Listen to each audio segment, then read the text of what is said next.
the way I trim the nails is I used to do this and hold their paw up, but they really don't like looking at the nails and you doing it. So I find that they are much easier to trim if I hold them backwards like this.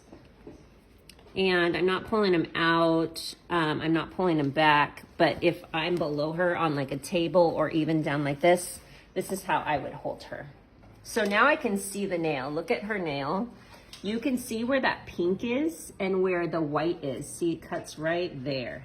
So that's the quick. And if you cut the quick, it'll bleed. You can put something called, like you can put cornstarch on it to stop it. Or we have like a quick clot for it in case we do that.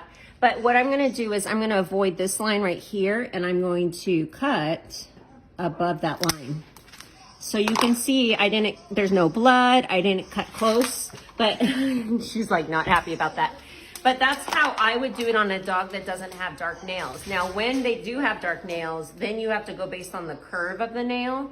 And when it starts curving down, you cut at like a 45-degree angle to that. So I would cut like that.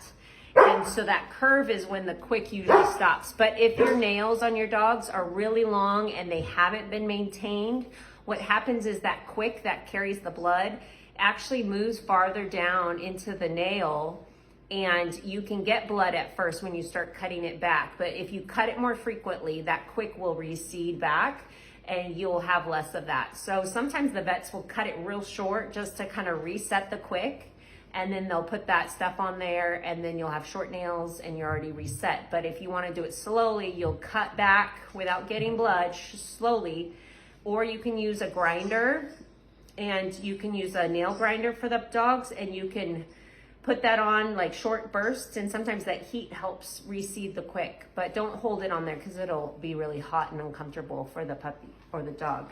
So when the nail kind of curves, that's where I'm cutting. But when it's the light colored nail, it's quite easy because you can avoid cutting that blood supply.